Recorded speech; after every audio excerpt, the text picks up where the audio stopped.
Hello and welcome to the Gooner Talk, back again with you guys for episode 4 of the Tactical Breakdown podcast. As ever, I'm joined by my best man, Jesus, best man. Wow, the missus is going to watch this and get very excited. Drew, how you doing, mate? Good morning. How are you? I mean, you literally woke up, as you say, half an hour ago. Sure we did. do record these. It's a normal time for us. But not, well, I say not for you, but I mean, come on, it's like 10 o'clock. It'd be normal if it was a normal day, but I went to bed at like 4:30 in the morning, so confusing times. But a little bit of normality is returning to us with the Premier League, and to discuss Arsenal's first game, which is, I mean, it's such an easy game against Manchester City. We're joined by the Athletics Manchester City correspondent, Sam Lee. How you doing, Sam? Yeah, I'm all right. I've been up much longer than half an hour, so I'm good to go. Good stuff. Glad to hear that. I mean, Drew, people are just setting examples for you now, mate. So what can you do? Hey, different time zone. He's fine. Very true. So let's jump into it then and talk about obviously the game. And I'm sort of really interested in how Manchester City have prepared, because I see City as sort of a limbo club right now. They're pretty much guaranteed. I mean, they are guaranteed Champions League football, and it's almost guaranteed they're not going to win the title. So they're sort of in this limbo period now. How have the preparations for Project Restart gone? Well, I mean, there's still plenty up for grabs, really, because Guardiola's always kind of obsessed with the idea that something's going to go wrong or could go wrong, and they've got Arsenal first. Obviously, they got Burnley then on Monday, which isn't such a big thing. But then they got Chelsea and Liverpool, and so 3 of the first 4 games back are pretty tough. So Guardiola's going to want to make sure that they're up and ready. He's not going to want to let go of that second place, which they only kind of took back from Leicester. Not long before everything stopped. So yeah, I don't think they're going to be approaching it as if they're fine. They've got some big goals, obviously, as well as the Premier League. They're going for the Newcastle game in the FA Cup. And then obviously Guardiola logic is if you're 100% in the league, you can go for the Champions League. And even though the Champions League is going to be played after the Premier League finishes, basically, I think everything in this domestic season is going to be like a rehearsal now for the Champions League. And if they can go and beat Madrid and get into the quarterfinals, they'll give that a proper go. So, I mean, it's not like they're coming back and I don't know. I'm trying to think of mid-table teams that are safe, but they might not have too much riding on it, other than just getting some money in for the clubs. City will be going for it, I think. Well, Guardiola certainly will be, and I'm sure the players will be glad to be back. It'd be uncharacteristic to say if he wasn't going to go. Yeah, for exactly. it. Yeah, exactly. And it's a weird, because obviously I've named the show the most obvious name that you could think of for this, being Master versus Apprentice, because obviously Arteta used to be on Pep Guardiola's coaching staff. In fact, I remember when you came on the show for the first time, we were discussing what Arteta was going to be like and what he'd sort of done at City and how you sort of expected things to go. A little bit of a reaction then, having known him at City and seeing how he's doing at Arsenal. How would you evaluate Arteta's start to life at Arsenal? I think you can. It's I don't know. It's just like it's such a cliche, but I think you can see what he's trying to do. Obviously, there's really good examples in the training ground. Those videos of him showing the defenders and the midfielders the body position they need to have. You need to stand this way when you get the ball, and you need to, this is how you need to turn and face the game. All that kind of stuff. That's classic kind of Guardiola and Arteta stuff. On the pitch, obviously, the results haven't quite been there. A lot of draws. I think you can see the idea. And if we're talking about a coach, because obviously Arteta's replacement now, Juan Marleo, is one of these great thinkers of the game, but has not managed any club for longer than the season in 20 years. And a lot of people think he's a fraud and a charlatan and all these things, but he's got these great ideas on the game. He's very good at coaching and getting these ideas across to the team, but they never had the success to go with it. So it's still too early doors to see with Mikel which way that's going to go. He's still at the stage where he's kind of putting those ideas into place, but it's effectively it's not his squad, so he's going to need more time with his players. But obviously he's been using more young players. He's been kind of maybe tapping into the adaptability there. It's just still early days, really. I think you can see it heading in a certain direction. What that direction is going to be, we'll only see with time and maybe transfers and whatever. But you can definitely see from a coaching point of view that he's having an impact already, I would say. But I guess you guys know more than me on that. Sam, I just had one question. So after seeing what Arteta's done on the coaching staff at City, given everything that's been written about him, people are kind of postulating the philosophies he might bring to Arsenal, that he might want to bring to Arsenal. What for you would be maybe one or two things that some of the fans would want to look out for? Do you think that he's going to go into this match and actually try to attack Pep, or do you think it's going to kind of sit back, kind of soak things up tactically, hit Pep on the break? What would you think do you think we're in for a bit of a surprise, or do you think it's going to be kind of what many Arsenal fans might actually fear, is that we're going to be so tepid, so afraid to try to stamp ourselves into a big match? What do you think? No, it's funny actually, because from my point of view, the surprise would be if they were to sit off and counter attack and that kind of thing. I do think, this is probably one of the ultimate tests to see exactly how much like Guardiola Arteta is. Because like Leo, again, he's at that stage where he will play his football all the time. And these coaches, they want to play their football, they want to play attacking football, no matter who the opposition is. They might make some changes here and there. They might say, well, we'll play this guy because he can run more, or this guy's faster on the counter attack, the transitions or whatever. But they will still go to win. And I suppose we'll probably see that for the first time with Arteta, his approach. He's actually taking on Guardiola, how he'll do it. But it would be a surprise for me if he was reactive, if they kind of sat back and waited. The interesting thing is, like with Ronald Koeman, because whenever Everton played, obviously Ronald Koeman and Guardiola never really worked together, but they're very like Barcelona Dutch model. Koeman always would say he knew how to play him, because like let City attack you and then just knock it over the top and hit on the counter attack. So like, Arteta will most likely know that. And you suppose if he does do that, it would be clever. But at the same time, kind of from the other ideological perspective, you're probably more hoping that he doesn't do that, that he takes the game to City and attacks and plays on the front foot. I would imagine he will take the game to City and attack on the front foot. But it will be interesting to see if he's a little more pragmatic. It's not the right word, but you know what I mean if I say that. But I think he'll be more front foot, more protagonist, as they like to say. In terms of the squad then, Manchester City-wise, start of the season, probably the biggest reason when I'm looking from an outside perspective was why Man City failed to challenge Liverpool as much as maybe a lot of people expected them to, was Aymeric Laporte, obviously having a massive injury, being out for the season. Defensively, they've just not looked the same team. He is now back. Of course, we've had a long layoff as well, and other players have been able to get back to full fitness, not necessarily match fitness because of how many games we've missed. But how's the squad shaping up? How do you sort of expect Pep to line that Manchester City side up to face this Arsenal squad? Yeah, I think they'll be pretty fresh. So whereas David Silva didn't play too many of the big games since the turn of 2020, United, Spurs, Real Madrid, and Leicester, they had more high-paced games. Didn't play, didn't get off the bench. And Foden played in the derby, but I'm starting to think it'd be more of a classic Guardiola lineup. Those were more a reaction to the situation at the time. David Silva, not quite what it was, a bit of a physical drop off, a lot of defending to do. Obviously, like you said, Laporte's absence had a big effect there. The defense was getting more exposed, and without Laporte, they weren't capable of dealing with it basically. But I think it's going to be a pretty classic City 11. I'm not sure what they'll do at left back, but I'd imagine Mendy. So if I'm going to guess the lineup, which will definitely be wrong because it's Guardiola, probably say Ederson, Kyle Walker. I think Fernandinho and Laporte at centre back. Probably Mendy, Rodri at the back of midfield, De Bruyne and David Silva. I think Sterling will still start on the left, even though he was out of form. And obviously Sane gives them a lot of unpredictability, but I just think he was coming back slowly, and he even played in the under-23s, which they never do with players coming back from injuries. They never do that, but he did do that. But that was 3 months ago, so we don't quite know what state his knee's going to be in. So I still expect Sterling to play on the left, probably Aguero up front. Unless Guardiola's really expecting Arteta to play out from the back, then he might play Jesus. Probably Aguero up front, and then I guess Bernardo Silva on the right-hand side, something like that. It would probably be something like that, I'd have thought. It's not going to be like, okay, yeah, well, let's experiment. Let's play Foden and Tommy Doyle and all these lads. It'll be kind of what he thinks is the go-to team, and I'd imagine it'll be that. Not some Real Madrid thing where he's got a load of different ideas up his sleeve. I think it'll be the kind of classic 4-3-3 City.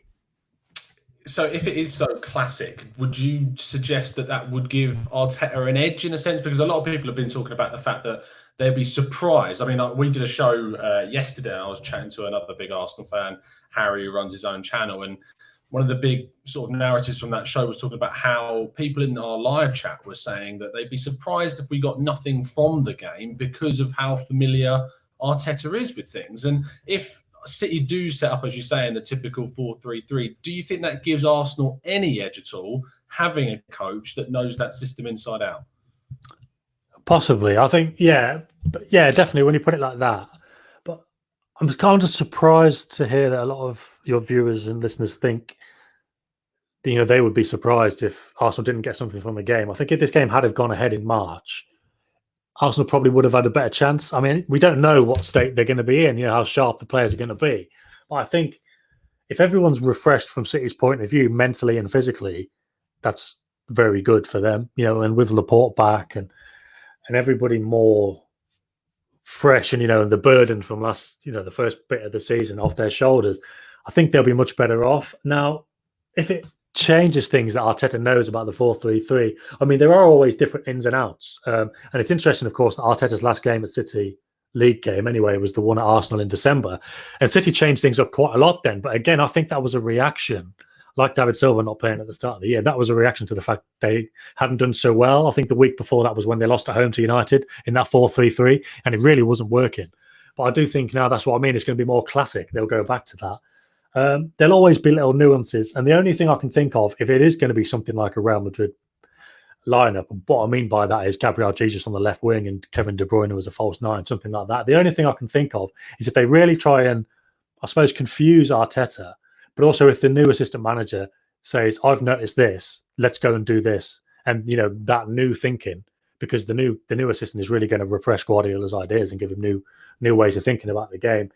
He may say, I've noticed this about Arsenal, or what do you know about Arteta? And Guardiola say, well, this. And he goes, well, what about we do that? So maybe they'll do that. But I do think it'll be the classic 4-3-3. But no, I would still imagine there'd still be enough little rotations and differences within that, as they always are, to not necessarily be too worried by the fact that Arteta will know what they're going to do. So bearing all this in mind, and I don't want this to be a reflection on some of the fan bases of reactions on our preseason results. Well, not our preseason results, but our coming back to form results with some of the friendlies. But it feels like a preseason. It kind of does, but it's any of that going to necessarily matter. So I'm just playing devil's advocate slightly, but Arteta can know Pep in and out all he wants and vice versa, obviously. But at the end of the day, if the players' performance levels aren't there, it doesn't really matter what Arteta wants to do or even what Pep wants to do. So I think the concern for me is just how we come back. I think it's somewhat clear. We've seen little breadcrumbs with Arteta about what he might be going to kind of try for the rest of the season. For example, people are not too happy that Oba is probably going to be on the left-hand side rather than through center forward channel. So we know that it's probably going to be a constant. We know Denny Ceballos might be playing a big role. These are things that we know about, but we don't know how the players are going to perform. And the form notwithstanding throughout the friendlies, isn't that really all that matters though? I mean, Arteta's ideas are fantastic. I think we can all agree that at least he's brought some refreshment to Arsenal, at least tactically. It's clear he wants to use a lot of the younger players in more prominent roles, and these are all good things. But at the end of the day, it's we mentioned this last time I was on with Tom, is that we were really starting to kind of really nail down what we wanted under him, and then the COVID pandemic hit, and now it's almost like we have to restart again from scratch with them. So it's almost like that poor timing could help City. It also could have hurt City as well, because your form, I think, wasn't it pretty decent before the break? I don't really necessarily. Not really. They beat Madrid, which was good, and obviously they won the cup final, which again you can't really knock. But they lost to United away in the last game before the break, which is something that City don't do under Guardiola and haven't even done before that. So they were up and down. They were unpredictable, and the unpredictability of this return, as you say, we don't really know what the players' form's going to be like. Is a City going to be that unpredictable, or are they going to be back more like their old selves? But yeah, as you say, the results in the warm-up games Arsenal have had, one of them was alarming, wasn't it? Nobody really knows. We went to tackle in the other one when we won 6-0. So. Yeah, exactly. It's weird. The games are going to be it's almost like the games are going to be, these ones especially, there's going to be more of a highlight and a focus on the tactics, because you haven't got the crowd noise and you haven't got that enthusiasm and you haven't kind of got that extra adrenaline you might get to go and do something out of the ordinary. It is going to be more like training. I think I think we've seen that, in Germany, they're getting used to it. But in the first few games, that will be interesting to see how the Premier League players react. Of course, the players, the players' own form is always the most important thing. The tactics and the ideas can get you so far, and you need them. You can't just go out and play. But if the players don't actually do it, then you're not going to get the results. And that's what we saw with City. Guardiola's ideas, he made some mistakes this season tactically, to be fair, but Guardiola's ideas are always there. He always wants them to do this, and this is what he wants them to do. They've not always been able to do it. The pressing's not been right, or there's been errors, or just mental fatigue, or whatever it is. So it's the same now as it was then. It depends on the approach of the players, but I'm sure, just on a basic level, I'm sure most of the players are just going to be happy to be back playing again. There's going to kind of be the enthusiasm for a new season, not quite the same, because everyone's still kind of like, well, this is shit, lockdown, we want it to be over. But I think all the players are going to be enthused to be playing. They haven't played football in 3 months, and some of them will be glad for the break. But you just know after a few weeks, they'll be like, okay, we want to be playing now. So I think they're going to be motivated. They're going to be listening. It's going to be like early season games, basically, where you're never quite sure what to expect. Yeah, it's always striking. I mean, those games, we played Manchester City in pre-season games. I remember a couple of years ago we played Chelsea, and those games have absolutely no bearing on the seasons whatsoever. And yet you look at them and you overanalyze them and you're thinking, wow, we've beaten Manchester City in pre-season. We're winning the league. But it's just, and it's something that you brought up in there talking about Arteta and the fact there's no fans there. Putting yourself in Arteta's shoes, it's going to be horrific because there's no crowd noise to cover up what you're saying. You've got your old boss on the opposite dugout who's going to be able to hear everything that you're saying, and you're sitting there thinking, "Oh, I shouldn't have said that," and he's going to be judging every single thing I'm putting out of this team. It's such a weird dynamic, and I can't really remember it happening in two such high-profile clubs together. I remember the likes of René Meulenstein at Fulham playing Man United and stuff like that, but not with this sort of magnitude. So the way that this comes out, let's talk about, say, if Arsenal were to get a result at Manchester City at this time, which I think, even though our fans think for some reason it's a surprise if we don't, I think it'd be a massive surprise if we do. But say if Arteta was to get something from this, how much, from a Man City perspective, does that propel Arteta's sort of credentials as a coach, and just say that really, wow, he has taken on everything that he learned from Guardiola, and actually he's starting to master some of those techniques? Yeah, there'll be a bit of that, but it's one game at the end of the day, and it's one game in very weird circumstances. So, like, when I say it's going to be like early season games, especially in the days before the transfer window closed, and you've got like 2 or 3 games where you think, well, not really sure what this team is and how it's going to look after the transfer window closes and all of this. And obviously you've got teams coming in at different levels of fitness or understanding or whatever, and sometimes it takes a while to click into the season. So it's going to be one of those, a bit like, it's funny because you mentioned those games in pre-season in the past where people read too much into them. Also, the Community Shield. From City's point of view, they've had a couple of Community Shield games, and you always say, oh, you can't read anything into this. But then a week later, when they play the first 90 minutes of the season, everyone's reading so much into that game. But it's still 90 minutes at the end of the day. And I think it's going to be no different here. So am I right in saying Arteta's was his first game against Chelsea, or one of the first games was against Chelsea? Yeah, that's right. But then was it the first home game in the stands, and then he came in? Oh, Drew, do you remember what the first game was? I played Chelsea. Well, obviously we lost 2-1 at home, and we were winning for so long. Yeah, this is it. This is exactly what I was going to say. So yeah, in that case, you like if Arsenal had won that game, and because they played really well, obviously if they'd have taken a couple of the chances in the first half and won that 3 or 4-0, you would have had people going probably overboard, because obviously it would have been a good result. But you would have had people going overboard saying, "Well, this is Arteta. He's a great coach. He's really got his ideas across." And I'm kind of thinking, if that happens on Wednesday, it's going to be the same thing. You can say fair play because he's obviously got his ideas across and he will have got a good result. But it's an incredibly weird time to be playing a football match. And if City are to win or draw or lose, I'm going to try not to read too much into it.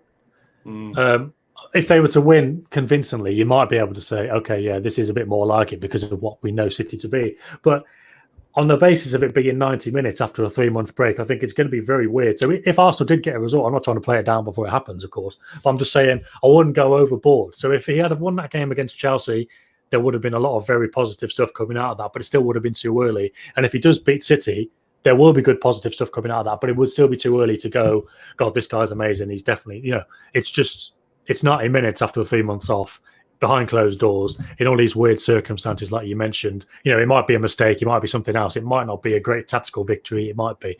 We just have to wait and see. But I'm trying not to read too much into what happens in these first couple of games, because they're going to be very weird.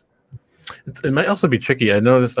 So I mean, Bundesliga is kind of my thing, and one of the trends that's been popping up ever since the restart for them is that there's been a disproportionate amount of away results that have been accrued since coming back, and a lot of people are talking about the fact that because there's no supporters at the grounds now, one of the biggest psychological factors of football is going to when you're on an away day, dealing with the home support. And some clubs legitimately will build themselves up as clubs who generate momentum out of their fan base. Union Berlin is one of those prime examples, and now after the restart, because there's no fans there, their form has dipped considerably. At least at home, they're not nearly as effective.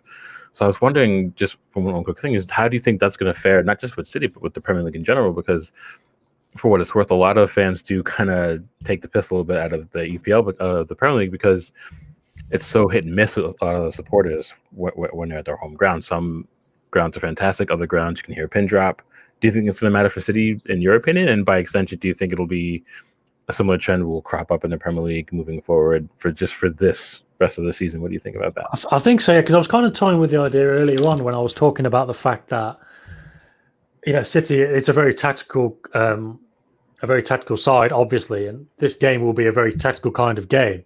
I didn't want to kind of be disparaging to a team like, obviously Burnley is probably the go-to example, but there'll be a lot of teams where there's just not the same level of coaching and detail. Sheffield United would probably be all right, because although Sheffield United have got good fans, they've got a very specific way of playing. And I would imagine that will still give them the benefit in a lot of games. There's a lot of teams, I think, a lot of the work is done by momentum and atmosphere and, just getting the ball in the box and getting that motivation from the crowd and, that kind of enthusiasm. And a lot of the game might be dull, but then you get good 10 minutes and you strike twice or whatever. But there's not an awful lot of planning there. I do think they are the teams that will struggle more with the lack of a home crowd. I think, as I mentioned earlier about this specific game, Cities will be more tactical. They will still have those plans there. Of course, you do need a bit of extra motivation on a personal level as a player, maybe to carry them out better. But I do think there is more for City to follow there. There's more for them to be focused on than just using the crowd to get you through quite a lot. So I do think the teams with the better tactical outlook, the top teams basically, will be better off. Although with Tottenham, again, we could have a whole other podcast about Tottenham. They weren't playing particularly well. They didn't have a particular. They weren't looking great under Mourinho tactically. It was kind of United Mourinho, wasn't it? Like, just get the players on the pitch and crack on. Obviously, with their players back, it'll be interesting to see how they get on. But I wouldn't be surprised if they were kind of caught out a little bit without that element behind them. I do think you're going to need a little bit more in your own game rather than being able to rely on the noise of the crowd, for sure. Final thing before you wrap up, let's get a prediction, please, Sam. Well, I do think City are going to come out of this break quite well. I do think a lot of the players who are mentally fatigued or physically fatigued or both, they will be refreshed. They've got the players back from the injuries. I'm not sure how quickly Sane will make an impact, but I'm sure he'll play a lot over the course of the rest of the season. It's going to be tight, I think. It's going to be tight, but overall, I'm more confident in City coming back and being used to their ideas, because at the end of the day, if they can tap into what they had before, that's 3 or 4 years of good work. Whereas Arsenal, if they can tap into what they were doing with Arteta, it's still kind of baby steps. So on the balance of things, I'm going to go with a City win, but it will be close, I think. Okay. Thank you, Sam. Much appreciated. Can you just let the listeners know where they can find you on Twitter? Yeah, just at Sam Lee. Quite simple. Lucky with that one. Very, very simple. Wow, you got in with that Twitter handle very quick. Can't find Tom Canton anywhere. But no, thank you very much, Sam. Really appreciate your time. Yeah, thanks a lot, guys. Good luck. Thank you. I would say the same, but no, well, enjoy then. Yes, really appreciate it, Sam. See you later. Cheers, lads. In a bit. See ya. Okay, so massive thank you there to Sam for helping us out with today's show. Of course, you can find him, as he said, at Sam Lee. How annoying is it that he gets his perfect Twitter handle? You'll wish for that. I'd take over one that had the old TV on the end. Makes me sound like another silly Arsenal site. But anyway, talking about the game, I saw a lot of people in the chat box throwing in the predictions. Obviously, this is now part 2 where we can incorporate a lot more of your comments and get some of your thoughts and stuff. So Dark Zero was going 3-1 City. Daniel said 2-1. Irfan 1-1. Miss Molina 3-1. So it's fairly the consensus. Things aren't so positive. And one of the other things that isn't so positive that I wanted to focus this second part on is the recent news that we've seen about our captain, Pierre-Emerick Aubameyang. Now, he has gone on Telefoot, I believe it is the site that it's called, and basically said that it's in Arsenal's hands. Arsenal has the key to signing him onto their next new contract, and yet he sees this as a turning point in his career. So many oxymoronic statements within one interview, Drew. What's your breakdown of this? It's tough for me to not come from a biased perspective with this because everybody knows. What's the bias? Well, everyone knows I support Dortmund as well, so I see it from a different perspective of having to deal with Aubameyang already, in terms of how you want to build a squad out and how he tends to be, and he's very, shall we say, blunt about things when it comes down to certain matters, and he'll not shy away from putting the ball in the club's court and almost kind of absolving himself. And obviously the circumstances of Dortmund were a bit different than Arsenal, but overall, I don't know. I'm always, and I guess I kind of side with Arsene Wenger in this one. I always kind of side with that aspect of keeping things quiet behind the scenes, letting the business between the players and clubs go, leave it in the boardroom kind of thing. You don't need to go out into the press. And him going out into the press kind of almost tells me that it's just, I don't know. It just seems like he's already trying to build that manufacturing of, well, I had to move because X, Y, Z.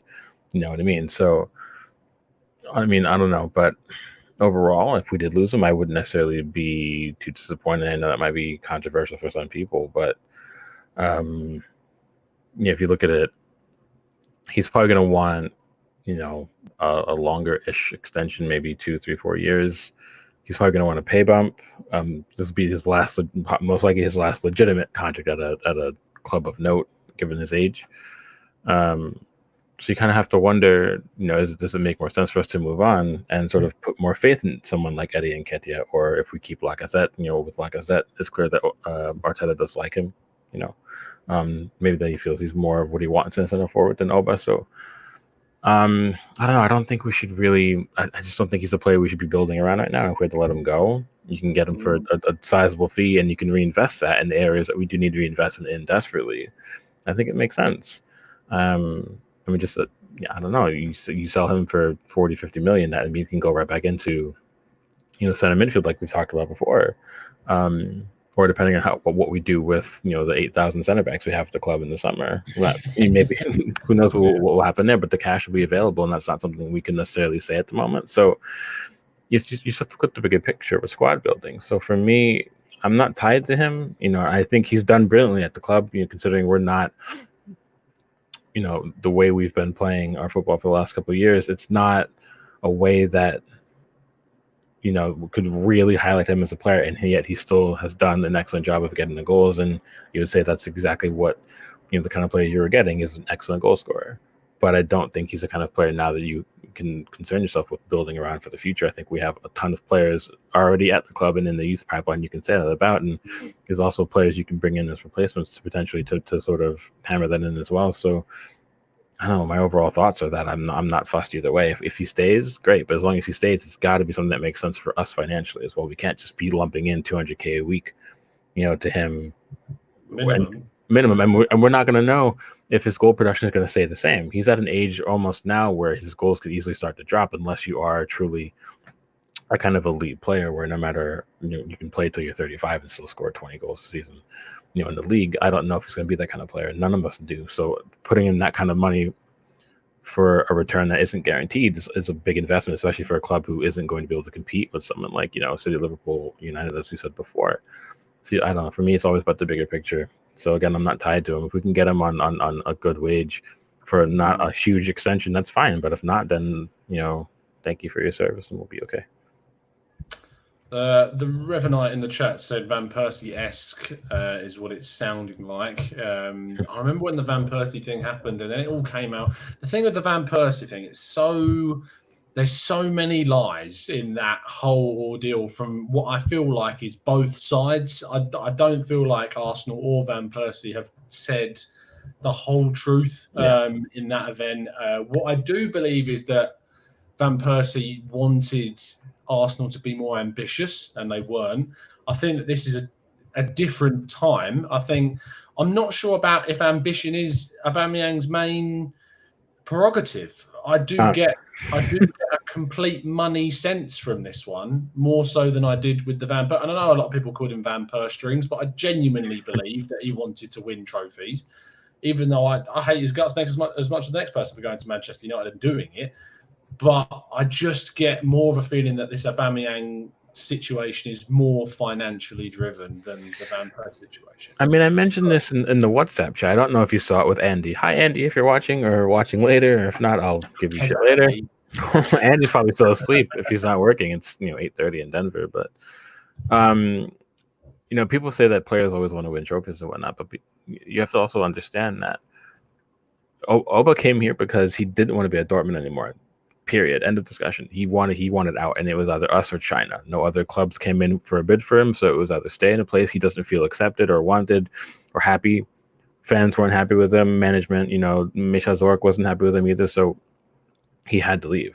It was either us or go to a place that is, with all due respect, pretty much insignificant in the footballing landscape. And for a player like Oba, he wants to be somewhere where the glamour aspect of it is part of it. And if you look at him, that's kind of the person who he is, and there's nothing to say there's anything wrong with that. London was always going to be one of the ideal places for him to go, considering how he is off the pitch, and that's fine. And he's with us, he's reined it in, and that's been really good because at Dortmund there's a whole other big issue. But again, you can't say he came here with the idea of winning trophies in mind, because it was clear to anybody who was thinking rationally that we weren't going to be in a position, even with him at the club, to really be able to challenge. The fact is no matter how well we're coached, the job is made harder for us because clubs like City and United exist, because Liverpool have arguably the best manager on the planet, with an excellent crop of players. These are all, hurdles that are going to be really tough to negotiate for us right now. And the only way we're going to be doing it properly is a long-term kind of project. And Obo was never going to be here for the long term, was he? You could say he was going to be here 2-3 seasons, and if nothing came of it, he would leave. And that's the exact timeline we're on right now. We're 2-3 seasons in, and already he's talking about, maybe he might be leaving. So I don't know why anybody's necessarily shocked if you really think about, the lay of the land when he came in. So yeah, no, I just don't think I don't think he's here to really compete. I think he was here because it was here or bust, really. And then, the upside would have been if we actually did challenge, it was going to be an unexpected surprise. And if we didn't, he would just move on, after his contract, or he would move on if an offer came in that we accepted, and that was going to be it for him. So again, I think that's biased aside. It's just if you just look at it. So again, I don't think it's ever about that. I agree with you. I just think that it's going to be about what he wants to do. Obviously, he's going to want to go where some money is, because again, and this is fine with all due respect, when players get older, they want that one last big deal before their career begins to wind down. So I think we're going to be at that point pretty soon.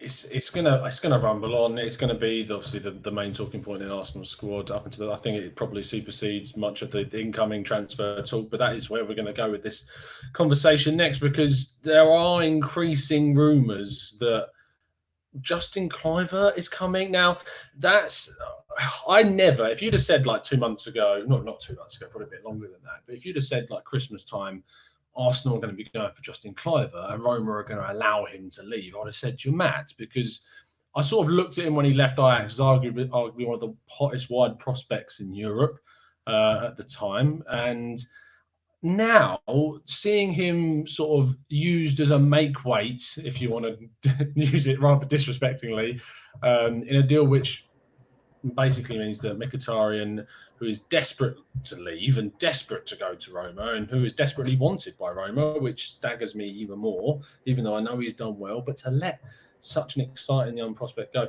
What is your thoughts around this? Because supposedly the rumor is £20 million, €22 million plus Mkhitaryan. Is that worth it? Is that a deal that you would go for? I know you love your Dutch football, so you should be fairly familiar with this guy. Well, so do you want my thoughts on the player, or do you want my thoughts on the deal? Go for it all, mate.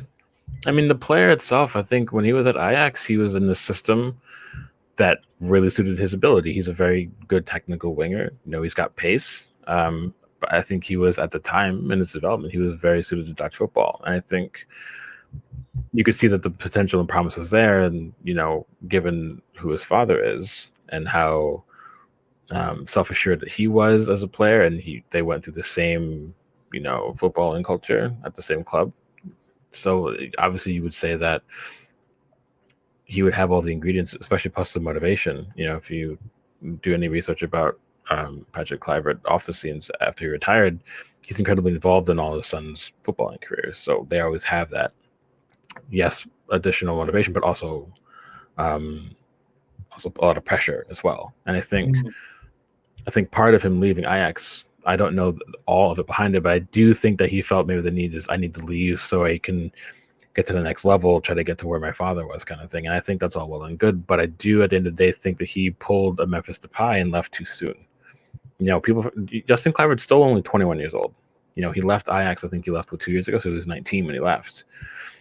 And he really left off the back of maybe a year and a half of good form. I just think that was too soon. And this is why I think it was too soon that when Depay left. I thought Depay left 2 years too early. I think Kluivert left 2 years too early. I just think at Roma, I just don't think he went. I just don't think he made the right move. I think he should have done something that I always speak about, is making that jump move. He should have left Eredivisie and he should have went to somewhere like France or Germany. Obviously, I rate Bundesliga above Serie A, but I think we're talking about younger players, and Bundesliga, there's more understanding about the fact that there still is a process to developing. The brand of football in Bundesliga would have suited him a little bit better than Serie A. I know Serie A is in a bit of a rebirth right now, but I think Germany would have suited him just a little bit better. So I don't think his career is over by any means. Of course, I think it's just stalled because of maybe a mistake in where he wanted to go. But I think as a player who is technically very good, I do think he's actually an intelligent winger. He just needs to work on consistency. I think it's his biggest thing that you see at Roma. He's been painfully inconsistent. 1 minute he's brilliant, in the next 2-3 matches it's subpar at best. So, but I think at Arsenal you'd have a manager who, under Arteta, who wants to use young players, who is going to preach technical quality. So I think on all those aspects it would suit. But if you look at in terms of squad building, do we need another left-sided player? Probably really not. You've got if Oba stays for the rest of the year, and maybe even if he stays beyond that, you have a player who clearly is going to be used on the left-hand side. You've got Martinelli who can play on the left-hand side.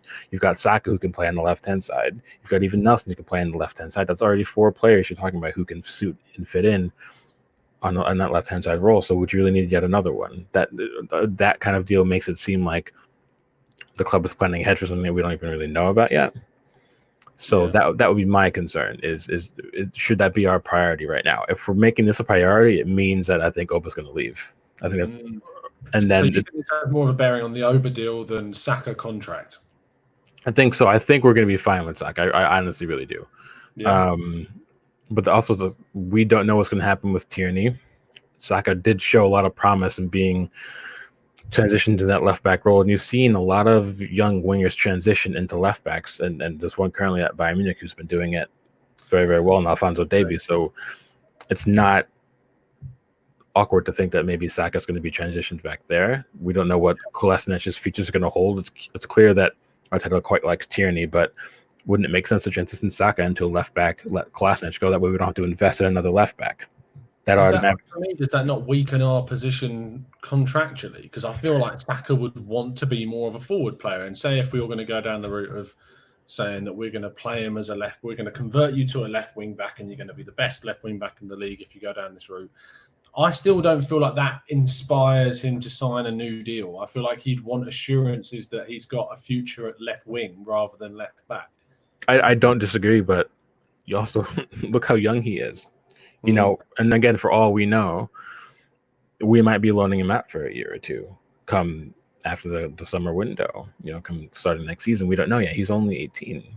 So maybe not even 18. I forget if he's turned 18 or not, but he has so much time left in his development. Yeah. And the fact that he's come on so well so early was unexpected. And I think he did a really good job of taking his chances as they come, but he's at that point now where we're still going to need some regular football. So unless we're going to sell him to a club that's going to give him regular football, it makes more sense to keep him and loan him out for a year or two to make sure he's getting those minutes while players that are more senior than him are getting them as well.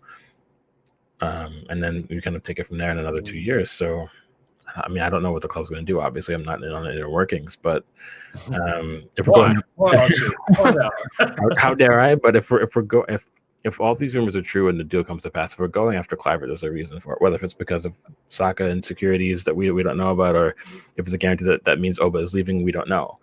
But if we're doing it, there's something that's going to be happening that we're not being made aware of yet. So, or the club is trying to plan for those contingencies of potentially them happening. So we'll just have to see. Yeah, I think that it's a really odd one about what happens with that deal, because so many cogs need to turn for it to happen. And a lot of people might say that £20 million is quite a lot considering the financial restraints that are supposedly on Arsenal with the Partey deal, which we could talk about on so many separate podcasts, but we're not going to talk about Partey today because we talk about him every single week. But there's one small thing I want to talk about, which I'm not expecting you to know too much about, but I had a really interesting DM this morning from Oliver Zeziger, who is your friend and, of course, Switzerland's co-head researcher, and he's an official scout now for, I believe, a club in Switzerland, which is quite impressive. And he messaged me about the Basel goalkeeper, and supposedly Arsenal are interested in him for £6 million, which is not a lot, but Jonas Omlin is his name. Let's go quickly check that. And what's interesting about this is it started to make me think about Arsenal's goalkeeper situation, because Bert Leno is obviously number one. Emi Martinez is a player that seemed content to be Arsenal's number two for eternity, it seemed. But for me, the best thing for him to do is leave. Emi Martinez needs to move on from Arsenal. He needs to go play and be contracted as a first team goalkeeper somewhere, because there is a good goalkeeper in that player, I think. And I think that if he went off and played week in, week out, he would develop into a decent keeper. But it's not going to be Arsenal, if I'm perfectly honest. And I think that Arsenal and himself probably know that too. I don't know how long's left on his deal. I don't think it's very long. And so we're probably going to see him go. And that's why we're seeing links with the likes of Omlin now and Fraser Forster. I also think that Matt Macy needs to have a look at his career and think that he's not going to make it at Arsenal either. I think he's mid to late 20s now, Matt Macy. I might be wrong, but he's not as young as people think he is. And so that leaves Arsenal in a situation. I keep looking at the Neuer situation at Bayern Munich and thinking, as soon as Neuer's gone, Bayern are going to start looking at Bernd Leno. Now, you might be able to tell me I'm wrong there. But they won't, because they have Nubel starting next season. This thing. So Neuer extended. So he's going to be there for another 2 or 3 years, and he's proven that even with age, he can still keep his performance levels high. So in those 2 or 3 years, Nubel is his number two. He's learning from the best possible person he can. And by that time in his development, he'll be ready to take on the number one slot, assuming that Neuer doesn't extend again and turn into Oliver Kahn and play until he's 66 years old. So in terms of going after a younger keeper, I mean, I agree with you. And I also hated Daniel ICs in the chat, but I would agree. I think Martinez is at that point now where he has to go. If he has any ambitions at all, he has to go, and he has to find a club where he can be first choice. And to his credit, I think there are a number of clubs in the Premier League where he can go to and become for the first choice option. So, and that would also mean that Leno is solidified as the number one, and the younger keeper can come in and work under Leno directly as his backup. And that would be a bit more balanced in terms of expectations on appearances. And it means that the club's faith in the right keeper, I think we do have the right keeper. So, and also people forget, and not just this deal, but moving forward to the Kluivert one, is that a lot of the times clubs don't pay all the money up front. I know we're struggling for cash at the minute, but If the deal is we're going to be spending 20 million on Kluivert, we're not going to be paying them 20 million this summer. It'll be 6 million this summer, 6 million in X, and 6 million in X or whatever. We'll structure it so we can afford to do this deal and maybe one or two other ones, notwithstanding of the things we might actually sell, or the players we might actually sell, rather. So again, we'll just have to see. And I do have faith in the club that they'll look at this. I'm not a huge fan of Raul, but I love Arteta. I think that he'll look at the squad, he'll look at how he wants to build, and I think he'll want to at least put forth a lot of the names that a lot of us will want to see. So we'll see. Yeah, we will. It's going to take so long, and we've got to get this season out of the way before we start to really think about the ins and outs of transfers. I just think that when you look at some of the links that we're being given, there is an underlying tone that Arsenal could be getting involved with maybe a bit more business than we kind of expected them to, which is a strange one. But we're going to wrap things up there. Drew, it's been an absolute pleasure, my friend. Really appreciate you taking the time. I mean, I didn't really give you a choice, but I appreciate it. I mean, you did give me a choice. I could have told you to fuck off and not come, but you could have done. You could have done. You're right. Could have done, but no. Thank you for having me. It's always good to chat about. This is one I was excited about chatting for, so it was good to talk to Sam as well. Massive thank you to Sam again. Of course, you can check out his stuff on The Athletic at Sam Lee. Before we do wrap up, I want to show you this quickly on the screen, which is the TGT weekly schedule as we do get back into the swing of things for the Premier League. So tomorrow, which is Tuesday, the 16th of June, the day before we play Manchester City, you can expect, as you will always with any fixture up to the end of the season, a Raw Reactions preview show, which is basically just going to be me and chatting to you guys in the comment section, getting your thoughts, predictions, stuff like that. Hence why I've not gone into too much detail about some of your predictions in the chat today. Then on match day, Raw Reaction show, as always, we had on the channel straight after the game. Just me, raw reaction of usually pure anger and frustration, many different things. And then the day after is going to be the podcast. This week, I can confirm Drew will be back. You're going to be sick of him some more with John and Raph. So that's going to be a really, really good show on Thursday, breaking that down. Friday to Monday. Obviously, today it was Monday, but basically, depending on when the season is and when the other shows are, this podcast will exist weekly. We just can't put a nailed-on day down because of scheduling and other games and whatnot. And also, throughout the week, every single week, you'll be getting your normal tactical breakdown shows, looking at players that we get linked to. And obviously, this Raw Reaction Big Question show, which if you haven't checked out already, yesterday I had a chat with Harry Symeou about how Arteta might tackle Manchester City and Pep Guardiola. And then actually we went onto his channel and had a chat about Aubameyang's contract, which is very similar to what we've done today. So if you like that sort of stuff and you like Harry's stuff, please make sure you go and check out. We actually had some really, really nice comments on the video yesterday, people that came over from Harry's channel for the first time and had looked at some of the content over here and they'd really enjoyed it. So that was great. And finally, Plus and Expert members. I know that you've been so needy for content, but also so patient with the fact that it has been a very, very odd time at the moment. And just because of heavy amounts of workload as a teacher, I haven't been able to source these interviews and stuff. And the people that have stayed and continue to support, which allowed us to obviously pay for the intros and the outros that you're going to see in a second when we leave, that has been massively appreciated. Some of the people sticking by us, we really do. And those that left, I have absolutely no judgment for you whatsoever. I can't blame you. But we will be getting back the member content in July, starting from July with our Plus interviews with our podcast regulars, which is a one-on-one chat, and then our expert interviews where we have a chat with some experts, ex-players. We've talked to the likes of Kevin Campbell, we've had Alan Smith on the show, and as Limpar you've had for free out. So please make sure if you want to get that exclusive content, you click that join button on the main channel page. But other than that, it's been a real pleasure talking to you. Andrew, as always, you can find us on Twitter at Laguna Talk TV and at FM Lera. Of course, all the links will be in the description, and you can find Sam Lee at Sam Lee. I feel like I've said that about 10 times now, so you have no problem finding him on Twitter whatsoever. But that's us. Please make sure you drop a like on the video if you've enjoyed it, share it, tell your friends, make sure they listen to it too as we approach the first game of the Premier League season. See you very, very soon, and as always, up the Arsenal.